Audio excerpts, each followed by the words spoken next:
Hello YouTube and subscribers, this is 6 Dark King, and today we're going to start our slightly more than usual intellectual series, 6 Facts and Factoids, the name explains itself.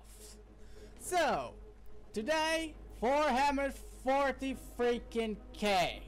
Without further ado, let's get started. Fact number 1.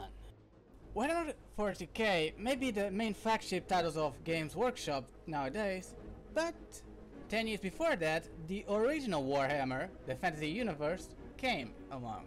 However, because the transition from fantasy to sci-fi was so well done, 40K became the most badass and most successful of the two. Even today, very few universes are as awesome as the 40K universe. But if we're talking about tradition, the Human Empire from the Warhammer universe became the Imperium of Men with a heavy injection of sheer badassery.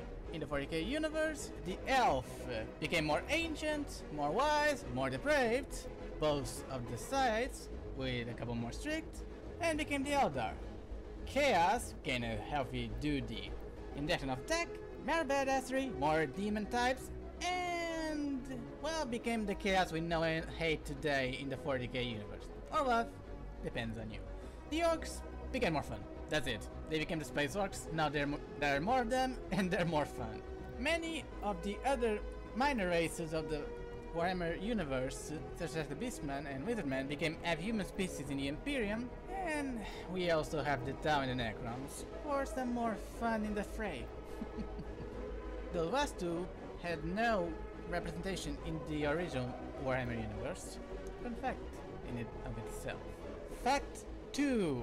There was a spin-off of the Warhammer 40K board game called Battlefield Gothic. In this board game, instead of huge armies and, varied types of soldiers, you had huge armadas and varied types of ships. That was the only difference, aside from the rules that allowed the ship battles to proceed as planned. However, Battlefield Gothic never really got to the level of popularity of the Warhammer 40K universe game, I mean. Well, go figure, like, if that's possible. So in 2013 it was discontinued. What a pity, really. Fact 3. The bolter, the main weapon used by the Space Marines. Fun fact that many people miss. Bolters do not shoot bullets. Please, do you really think that the most badass Marines in all of fictional history would be content with mere bullets? Oh, no. A bolt is what would happen if a machine gun, a grenade launcher, and an RPG launcher went all fusion, ha! And then, because it seems small, went all like, fools, this isn't even my final form, and it evolved to the massive, oversized rifle that shoots explosive to self-propelled ammunition that we know and love today, that the Space Marines use on a common basis. The heavy bolter is used by pretty much all of the Imperium's military forces, but that's another history altogether. Fact 4. Such a badass universe with such customization options could not go without some famous custom chapters. The creme de la creme, the three top, are the Angry Marines, the Pretty Marines, and the Reasonable Marines. In order, they represent sheer anger and pure badassery. The second are high school boy bands, pretty much. I mean, come on. And the Original Marines are actual diplomats. And reasonable, considering there's really only 1.5 faction that actually have that word in their dictionary. There would be what would be like if our current military started turning to Space Marines. Fact 5. Warhammer 40K. Stuck in the 41st millennium. For a very long time. I mean, come on. When will we get to this 42nd millennium? I mean, the 13th Black Crusade, the Orcs, the Great War, the Tau expansion, the Eldar, the Necrons, what is going to happen? Anyway, but before that, there was the Emperor. Arguably the main character in this whole mess, if that would be possible.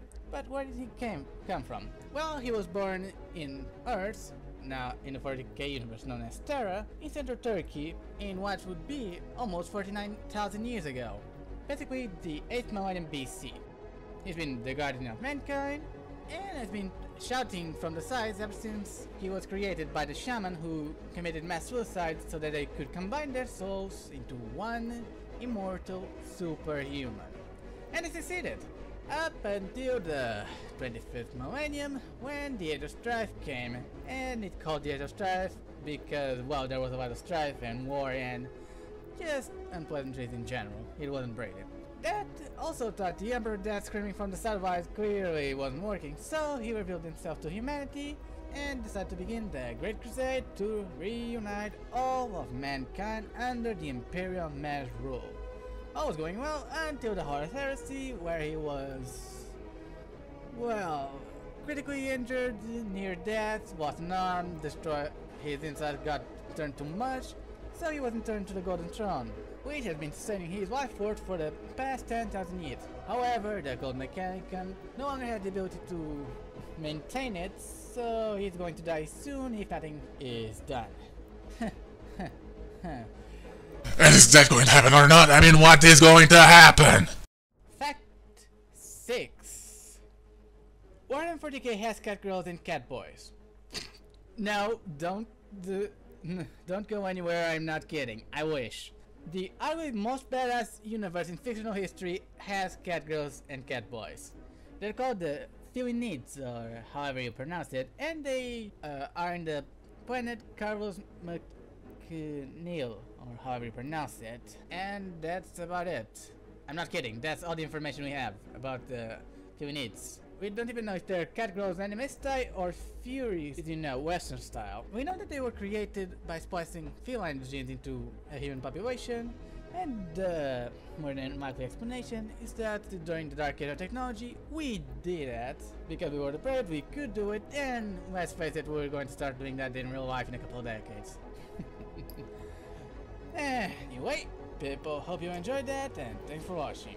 And until the next 6 facts and factoids, stay well.